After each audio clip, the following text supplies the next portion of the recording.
Rich, thanks for coming on. How are you, man?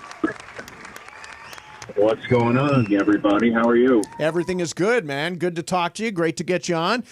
So what did you think of the Rams so far? Bringing back Stafford, adding Davante Adams, now Poona Ford. I mean, I think this team is locked and loaded for next year. What do you think? I do. I do, too. I know I'm on the radio home for the Rams and talking to a partisan audience, yes. But I mean, if you take a look at the playoffs, the team that came the closest to beating the Eagles and actually put a scare in them and actually had them on the ropes were the Rams, and they're only getting better. With all due respect to Cooper Kupp, maybe his departure, Davante Adams is a future Hall of Famer, and he is not that long in the tooth at all. Yeah. And, you know, he is a terrific addition.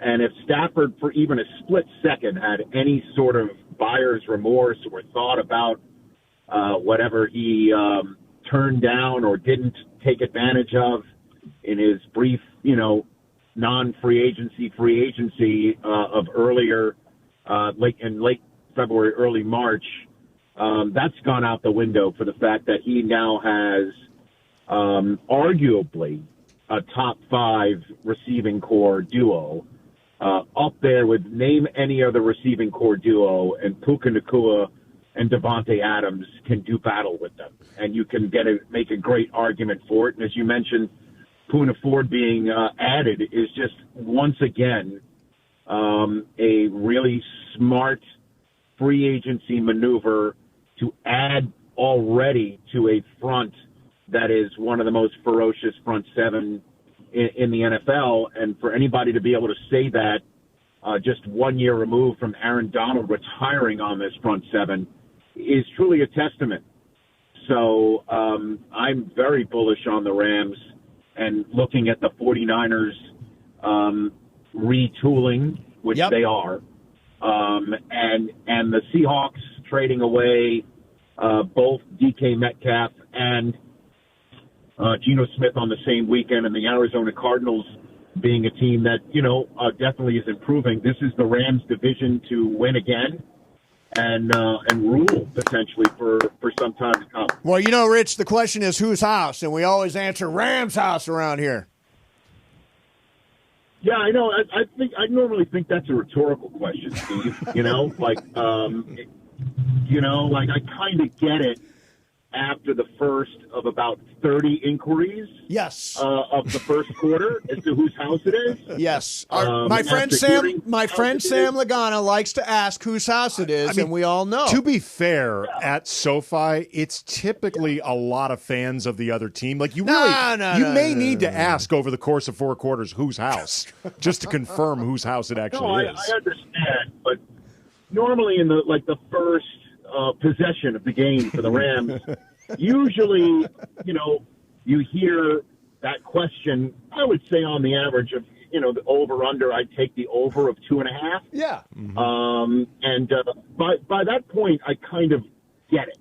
By the way, they only do it after they score. That means if you hear it a lot, things are going well. And if you don't hear it, you're in trouble.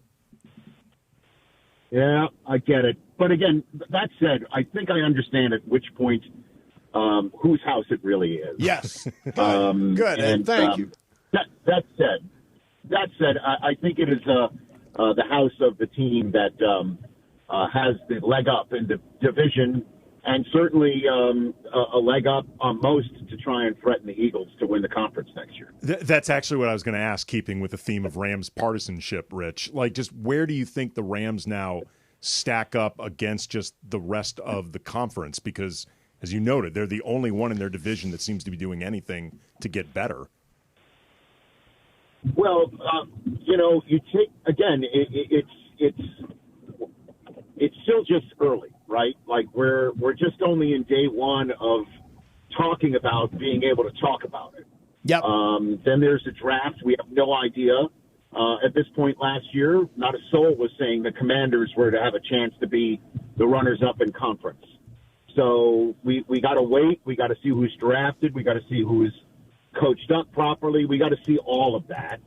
But as of right now, you take a look at the team, as I mentioned, that's as close to beating the Eagles last year. It's not the previous two-time defending champs, and it's not the team that made the NFC Championship game, and it's certainly not the Packers, who was in Week 1. It was the Rams, who went in a snowstorm while the city was burning, by the way, and pulled it together after Saquon lit them, crushed them again. So they have the fortitude, they've got the coaching, they got the roster, they got the front office, and they've got the momentum. Again, on my show today, I took a look because I'm a lead pipe wielding professional who prepares. Sure. Thank you. Yeah, it's obvious. It's rhetorical. House. Yeah, right. It's as rhetorical as whose house is it? But you look at Davante Adams, the wide receiver cores that he was part of in Green Bay. The last time he was in the same receiver room as somebody who had more catches than him on a season in which he was on the same team for the entire season. So you're excluding last year with the Raiders and Jets. It was 2016 when Jordy Nelson had more catches than Davante Adams. Yeah. And there's no question in my mind that Puka Nacua will have more receptions than Davante Adams this year because he is all of that.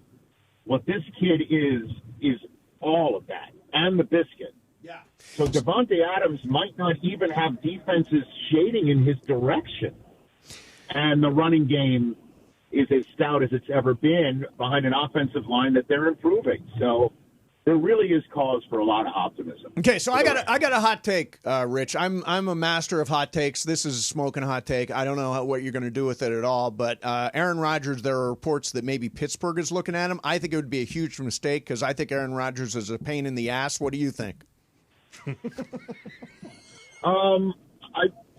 By the way, on the hot take scale, I put that around a 7.5. Thank you. On the hot take scale. So I don't know how you take that for what you will. I'll take it as a positive. That might be from the outside looking in. Most of the Jets players adored him, and within the locker room, he is mostly revered. And that's really kind of all that matters is what goes on in a locker room. It doesn't matter what we say coming back in. And it really just matters, can Rodgers operate an offense?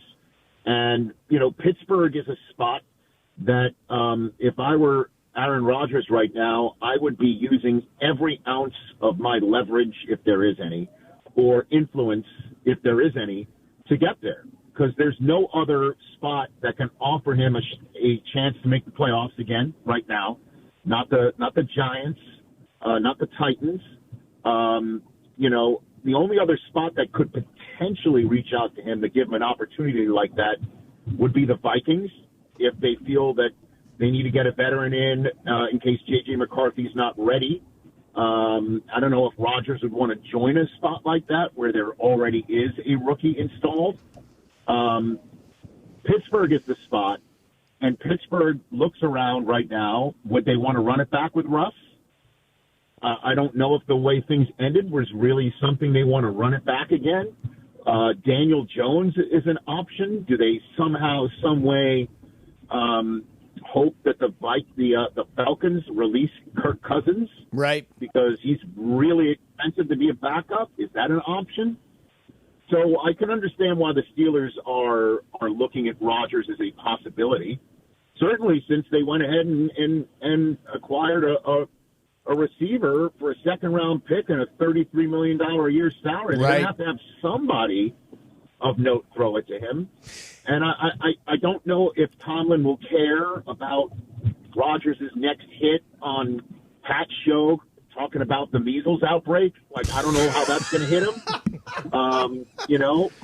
Or if it matters, you know what I mean? Like, I don't know, but he's really you could make the case that Rodgers is 1 year removed from an injury that takes at least 1 year to recover from. Right.